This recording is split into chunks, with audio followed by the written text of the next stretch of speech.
I never imagined that fixing one rusty truck for a homeless veteran would bring a Navy helicopter to my auto shop 3 days later, carrying news that would change everything I thought I knew about courage and sacrifice. Before we dive in, tell us, where in the world are you watching from?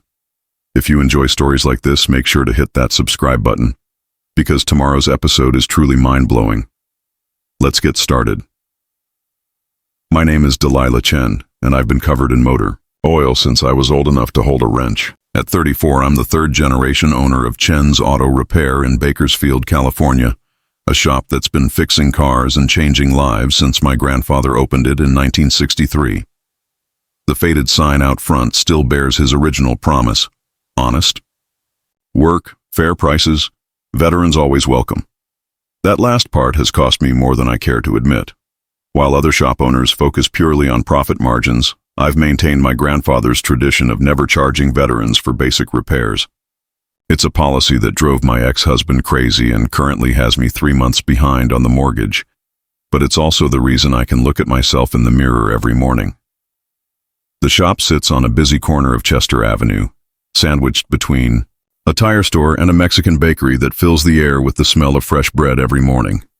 Inside, it's exactly what you'd expect from a family-run garage. Concrete floors stained with decades of oil changes, toolboxes that have seen better years, and walls covered with thank you notes from grateful customers. Most of those notes come from veterans, written on everything from napkins to hospital letterhead, each one telling a story of someone who needed help when they had nowhere else to turn. My daughter Brielle, 12 years old with my stubborn streak and her father's quick wit, does her homework at the front desk most afternoons. She's grown up surrounded by the sounds of air compressors and impact wrenches, learning to navigate around hydraulic lifts like other kids navigate playground equipment. The divorce papers called our lifestyle unstable, but I call it real. Brielle knows the value of hard work, the importance of keeping your word, and why some things matter more than money. Not that money doesn't matter. The stack of overdue bills in my desk drawer reminds me daily that good intentions don't pay electricity bills or put food on the table. My parts supplier has threatened to cut my credit twice this month, and I've been stretching payments to everyone from the tool rental company to Brielle's school. Every morning I calculate how many paying customers I need just to keep the lights on, and every afternoon I find myself helping someone who can't pay anything at all. The irony isn't lost on me. My grandfather built this place on the principle that everyone deserves a chance, regardless of their circumstances. He survived the Great Depression by helping neighbors when he barely had enough for his own family, and that generosity came back to him tenfold when he needed it most. But in today's economy, that same generosity is slowly strangling the business he loved. 3 days ago, I was questioning everything. The mortgage company had called again, using that polite but threatening tone that means business. Brielle had overheard me on the phone, asking her friend's mom about tutoring jobs because she was worried we might lose the shop. I spent that night staring at the ceiling, wondering if my grandfather's dream was becoming my daughter's nightmare. Then Fletcher Hawthorne walked through my bay door. He appeared on that rainy Tuesday morning like a ghost from another era, wearing faded military fatigues that had seen too many hard years and carrying himself with the careful dignity of someone who's learned to expect nothing but hopes for everything. His weathered hands shook slightly as he explained that his truck had died 2 blocks away, and his gray eyes held the kind of exhaustion that comes from fighting battles long after the war is over. Fletcher wasn't just another customer with car trouble. He was a Navy veteran living in that broken truck, carrying everything he owned in a few plastic bags and a duffel that probably held memories heavier than anything physical. When he tried to hand me his last $23 for a repair that would cost hundreds, I saw something in his face that reminded me exactly why my grandfather painted those words on our sign. I had no way of knowing that helping Fletcher would lead to the most incredible 3 days of my life. I couldn't have predicted that my simple act of kindness would uncover a story of heroism that the U.S. Navy had been trying to complete for over 50 years, and I never could have imagined that the sound of helicopter rotors landing in my parking lot would mark the moment when everything I thought I understood about sacrifice, courage, and the power of doing what's right would be turned completely upside down. But that's exactly what happened, And it all started with one question from a desperate veteran and one decision that nearly broke me financially, but ended up saving everything that truly mattered. Let me paint you a picture of my life 3 months before that helicopter changed everything. Every morning at 6 a.m., I'd unlock the heavy metal door of Chen's Auto Repair while Bakersfield was still waking up. The shop had become more than a business to me. It was a shrine to my grandfather's memory and a testament to everything he believed about treating people right. Grandpa Chen had immigrated from Taiwan in 1961 with nothing but mechanical skills and an unshakable belief that America rewarded hard work and kindness. He opened this shop 2 years later, determined to prove that a Chinese immigrant could earn respect in a town that wasn't always welcoming to outsiders. By the time he passed when I was 16, he'd become a local legend, known as much for his generosity as his ability to resurrect dead engines. I learned everything from him during those precious teenage years we had together after my parents died in a car accident. While other girls my age were worried about prom dates and college applications, I was learning the difference between a timing belt and a serpentine belt, discovering that you could read a person's character by how they treated their mechanic. Grandpa would always say, "Delilah, cars are just metal and rubber. It's the people who matter." Those words echoed in my mind every day as I struggled to keep his dream alive while raising Brielle on my own. My ex-husband Mark had never understood the shop's mission. He saw every free oil change for a veteran as money stolen from our family, every discounted repair as evidence of my poor business sense. The final fight that ended our marriage happened right here in Bay 2, where he screamed that my bleeding heart nonsense was going to bankrupt us. He wasn't entirely wrong about the money. 3 months behind on the mortgage meant I was living on borrowed time, literally. The bank had been surprisingly patient, probably because loan officer Patricia Gomez remembered my grandfather fixing her family's car for free when she was a kid. But patience has limits, and I was approaching mine fast. My daily routine had become a careful dance between survival and service. I'd arrive early to tackle the paying customers first, the oil changes, brake jobs, and tune-ups that kept the lights on. Brielle would walk to school from the shop, stopping by my friend Rose's bakery next door for a free pastry and a morning hug. Rosa understood struggle. She'd opened her bakery the same year I took over the shop, and we'd become each other's support system through divorces, financial crises, and the unique challenges of being single mothers running small businesses. Afternoons belonged to the veterans. They'd drift in like pieces of living history. Vietnam vets whose hands still shook when they heard certain sounds, Gulf War veterans dealing with mysterious illnesses, and younger veterans from Iraq and Afghanistan carrying invisible wounds that ran deeper than anything I could fix with tools. I kept a coffee pot going and a box of tissues handy, because sometimes they needed to talk more than their cars needed repair. The thank you notes covering my office walls told the real story of what we were doing here. There was the letter from Margaret Kowalski, whose late husband's Purple Heart sat on her kitchen table while I kept his 1987 Buick running so she could visit his grave every Sunday. A crayon drawing from little Tommy Martinez, whose Army veteran father could afford groceries because I never charged him for the monthly tune-ups that kept his delivery truck working. My favorite was a simple index card that just said, "Thanks, C. You for seeing me," in shaky handwriting. No name, no signature, just gratitude from someone who felt invisible to the rest of the world. But the walls also held reminders of the cost. Past due notices I couldn't quite bring myself to throw away. A photo of my grandfather shaking hands with Bakersfield's mayor in 1995, back when the shop was thriving and the future seemed secure. A report card showing Brielle's straight A's, along with a note from her teacher asking about unpaid lunch fees. Every night I'd count the day's receipts and run the numbers, trying to find a way to make them work. Every morning, I'd unlock that door again, knowing that my grandfather's legacy and my daughter's future hung in the balance of every decision I made.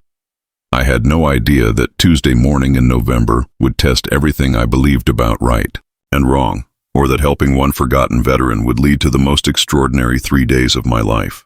Fletcher Hawthorne stood in my bay door that Tuesday morning like a man apologizing for existing. Rain dripped from his gray beard onto the concrete floor as he shifted his weight from foot to foot, his weathered hands clutching a worn baseball cap. The faded Navy anchor tattooed on his forearm caught my attention first, followed by the careful way he held himself, straight-backed, despite exhaustion, dignified despite desperation. "Ma'am, I hate to bother you," he said, his voice carrying the formal politeness of military training mixed with the uncertainty of someone who'd been turned away too many times. "My truck died about 2 blocks down. I was hoping maybe you could take a look." I wiped my hands on my coveralls and walked over to him, immediately noticing details that broke my heart. His clothes were clean but threadbare, military surplus that had seen years of hard wear. A plastic grocery bag held what appeared to be all his possessions. A few canned goods, a rolled sleeping bag, and a small American flag folded with military precision. This wasn't just a broken-down truck situation. This was a man living in his vehicle. "What kind of truck?" I asked, already knowing I was about to make a decision that would cost me money I didn't have. 1995 Ford F-150, he replied, then quickly added, "I've got $23. I know it's not much, but it's all I have right now. If you could just tell me what's wrong with it, maybe I could fix it myself." $23. For a truck that was probably his entire world. We walked through the rain to his truck, and what I saw made my stomach drop. The blue paint had faded to primer and spots. The passenger door was held shut with wire, and when Fletcher tried to start it, the engine made the kind of grinding noise that meant serious internal damage. This wasn't a quick fix or a roadside repair. This was major mechanical surgery.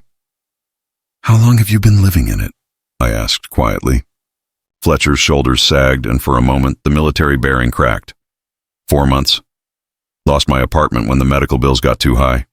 VA disability doesn't stretch as far as it used to. He looked at me with eyes that had seen too much. "This truck is all I got left, ma'am. Without it, I'm sleeping under overpasses." As we drove the truck back to my shop on a tow chain, Fletcher told me his story. He'd served on the USS Forrestal during the devastating fire in 1967 that killed 134 sailors. The way he talked about it, quick, clipped sentences that avoided details, told me everything about the weight he carried. He'd been carrying survivors' guilt for over 50 years, convinced he was a coward because he lived while better men died. Back in the shop, I popped the hood and immediately saw the problem. The engine block was cracked, the transmission was leaking, and the electrical system had been jury-rigged so many times it looked like a spider web of colored wires. This wasn't a repair. It was a resurrection that would cost at least $800 in parts alone. "How bad is it?" Fletcher asked, though his expression said he already knew. I closed the hood and looked at this man who'd served his country and been forgotten by it. My grandfather's voice echoed in my head. "Sometimes doing what's right costs more than we can afford, but it costs less than we can live with." That night, after Fletcher had found a spot to sleep in the truck bed under my shop's overhang, I sat at my kitchen table with bills spread out like battle plans. Brielle was doing homework nearby, occasionally glancing at me with the worried look kids get when they sense their world might be shifting. "Mom, are we okay?" she asked finally. I looked at my daughter, smart, kind, raised to believe that helping others mattered more than having more, and realized I was at a crossroads that would define not just my character, but hers. The $800 Fletcher needed was sitting in my bedroom dresser in an envelope marked Brielle's college fund. Money I'd been saving dollar by dollar, protecting like a dragon guard's gold. Randy from the parts supply store had already refused to extend my credit. The mortgage payment was due in 10 days. My business was hanging by a thread, and here was Fletcher asking for help I couldn't afford to give and couldn't afford not to give. "We're going to be fine, baby," I told Brielle, making a decision that terrified me. "But first, we're going to help someone who really needs it." I didn't sleep that night. Instead, I sat at my kitchen table staring at Brielle's college fund envelope until sunrise, weighing my daughter's future against Fletcher's survival. By 6 a.m., I'd made a decision that would have made my grandfather proud and probably gotten me committed to a mental health facility by any reasonable financial advisor. I was going to save Fletcher's truck with my daughter's college money. When I told Brielle over breakfast, I expected tears or anger or at least confusion. Instead, She looked at me with those wise 12-year-old eyes and said, "Grandpa would do the same thing, wouldn't he?" "Yeah, baby, he would." "Then we better get to work." That Wednesday morning, I drove to Randy's parts supply with $100 cash in my pocket and a prayer that I wasn't destroying my family's future.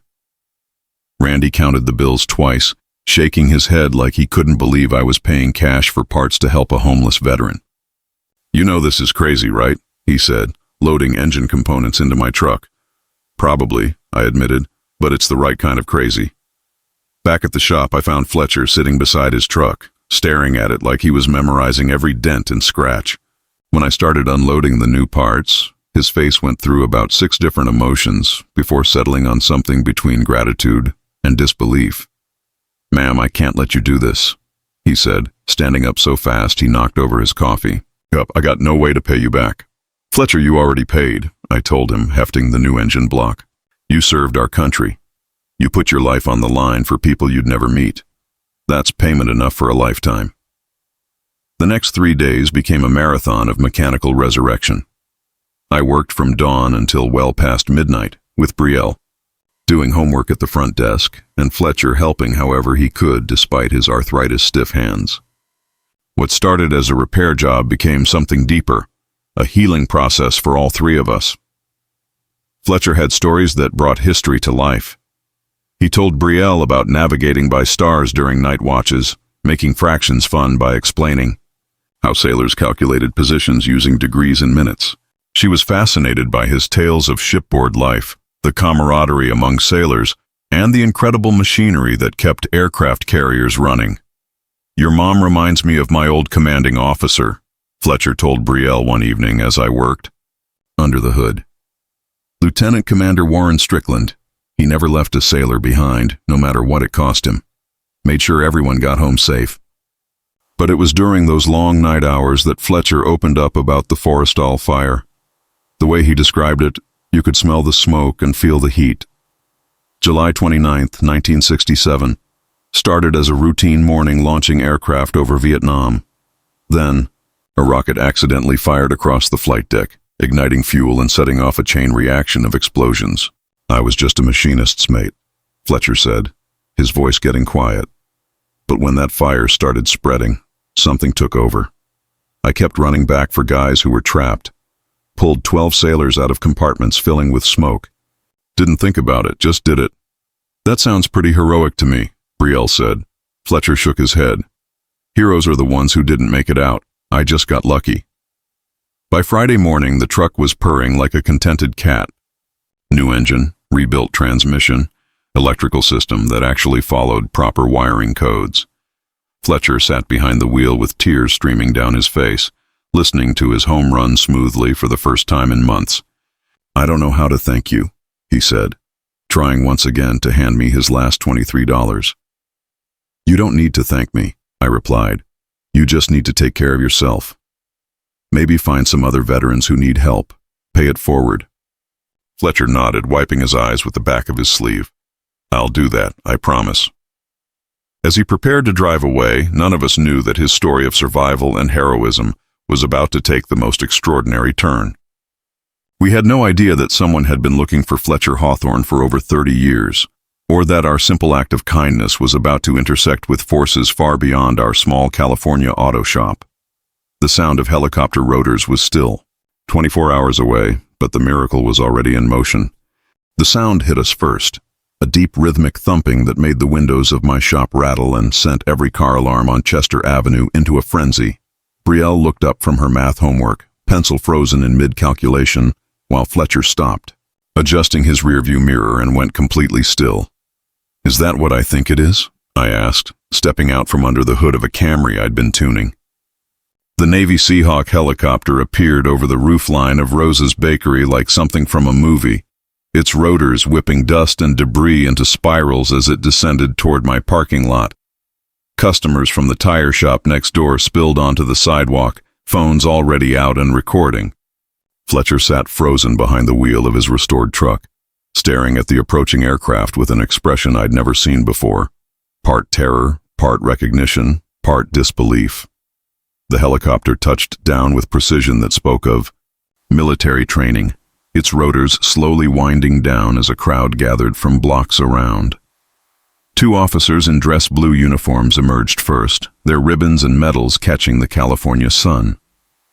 Behind them came an elderly man in civilian clothes, but the way he carried himself screamed military command even in retirement. The civilian approached Fletcher's truck with purpose, and as he got closer, I saw his chest was covered in military decorations I didn't recognize but knew were important. Fletcher had gotten out of his truck by now, standing at attention despite his civilian clothes, his entire body rigid with muscle memory that decades couldn't erase. "Machinist's mate, second class Fletcher Hawthorne," the elderly man said, his voice carrying across the parking lot with the authority of someone used to being heard over ship engines and ocean wind. Fletcher's face went white. "Sir, who's asking?" "Admiral Warren Strickland, United States Navy, retired.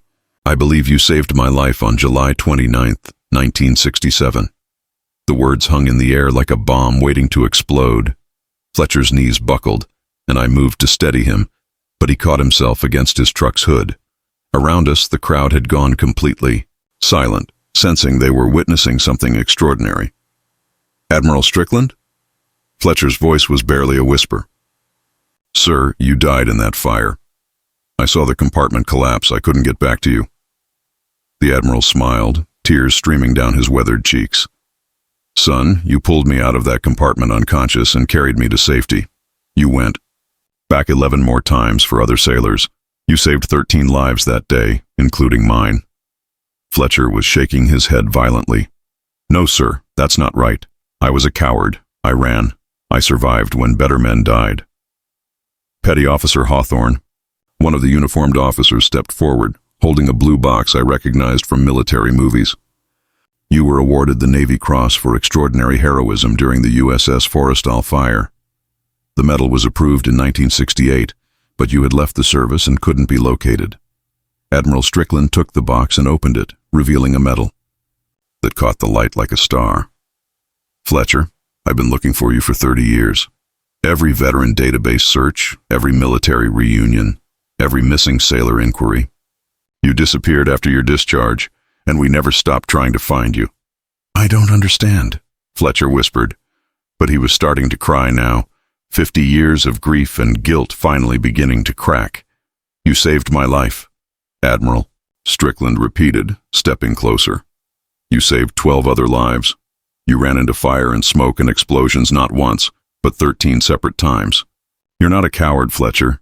You're one of the bravest men I've ever known." But Admiral Strickland wasn't finished. He turned to me, and I suddenly realized I was about to become part of whatever was happening here. "Ms. Chen," he said, somehow knowing my name. The Navy Veteran Affairs database flagged Fletcher's situation when someone reported his circumstances to our homeless veteran outreach program. Your name came up as the mechanic who helped him. He reached into his jacket and pulled out an official-looking envelope. "The Navy Veterans Support Foundation is awarding your shop a $50,000 grant to continue serving veterans in need. Your kindness to one of our heroes exemplifies the best of American values." $50,000. The words didn't compute. I stared at the envelope like it might disappear if I breathed wrong. Fletcher was sobbing now, holding his Navy Cross like it weighed nothing and everything at the same time. "I thought I was broken," he said. "I thought I was worthless." "You were never broken," Admiral Strickland replied. "You were just lost, and now you're found." 6 months later, I'm standing in the same bay where I first met Fletcher, but everything has changed. The $50,000 grant transformed Chen's auto repair from a struggling family business into Bakersfield's official Navy veteran service. Partner, we've hired 2 additional mechanics, including Marcus Rivera, a young Marine veteran who lost his leg in Afghanistan, but can diagnose engine problems better than anyone I've ever met. Fletcher never left. Well, he moved into a small apartment 3 blocks away with help from veteran services, but every morning at 7 a.m. sharp, he walks through that same bay door. This time, though, he's wearing clean clothes and carrying coffee for the whole crew. His Navy Cross hangs in a place of honor on our office wall, right next to my grandfather's faded photograph and a growing collection of thank you letters from veterans we've helped. The transformation in Fletcher has been remarkable to watch. The man who once carried 50 years of guilt and shame now speaks at Bakersfield High School every month, teaching students about naval history and the USS Forrestal fire. He talks about courage not being the absence of fear, but the willingness to act despite being terrified. Last week, a student asked him what real heroism looked like, and Fletcher pointed to a picture on the classroom wall. Not of himself, but of the 134 sailors who died in that fire. Real heroes, he told them, are the people who do what's right when nobody's watching, and the people who sacrifice everything for others without expecting anything back. Brielle has become Fletcher's unofficial assistant during these school visits. At 13 now, she speaks with the wisdom of someone who's seen how quickly life can change and how much power exists in simple acts of kindness. She's decided she wants to become a veteran counselor, inspired by watching Fletcher's healing journey. Her college fund, ironically, is now larger than ever thanks to donations from veterans organizations across California who heard our story. The shop has become something my grandfather never imagined but would have loved. Every Tuesday morning we host a free coffee and mechanical consultation hour for veterans. Fletcher coordinates with local VA offices to identify veterans in need, and we've developed partnerships with parts suppliers who donate materials for veteran repairs. What started as one woman's struggle to balance compassion with survival has become a model that other shops across the country are trying to replicate. Rosa from the bakery next door jokes that our parking lot has become a tourist attraction. People drive from hours away just to see where the helicopter story happened. Some come hoping for miracles, others come to volunteer. Most leave understanding that miracles aren't magical events. They're what happen when ordinary people choose to do extraordinary things for each other. The financial pressure that once kept me awake at night has been replaced by a different kind of responsibility. With great resources comes the obligation to use them wisely. We've helped over 200 veterans in the past 6 months, but more importantly, we've created a community where people who served our country know they won't be forgotten or abandoned. Fletcher and I were interviewed by a national news program last month. The reporter asked what lesson people should take from our story. Fletcher answered first. Sometimes the people society forgets are the ones who gave the most. They're not asking for handouts. They're asking for dignity, for someone to see their worth when they can't see it themselves. When it was my turn, I thought about my grandfather, about Brielle, about all the veterans whose stories hang on our walls. I learned that doing what's right isn't always what's smart, and it's not always what's profitable, but it's always what lets you sleep at night. My grandfather taught me that we're only as strong as the people we lift up, and helping Fletcher didn't just save his life, it saved mine too. The truth is, that Tuesday morning when Fletcher walked through my door, I thought I was the one doing the helping. I had no idea that saving one forgotten veteran would lead to saving my business, strengthening my relationship with my daughter, and finding a community I never knew I needed. Heroes, I've learned, don't always wear uniforms or carry medals. Sometimes they're single mothers choosing to empty their daughters' college funds for strangers. Sometimes they're veterans who've survived unimaginable trauma and still find ways to serve others. Sometimes they're 12-year-old girls who understand that real wealth isn't measured in dollars, but in the courage to help others when it costs you everything. And sometimes, if you're very lucky, the universe finds a way to make sure that courage comes back to you, multiplied beyond anything you could have imagined.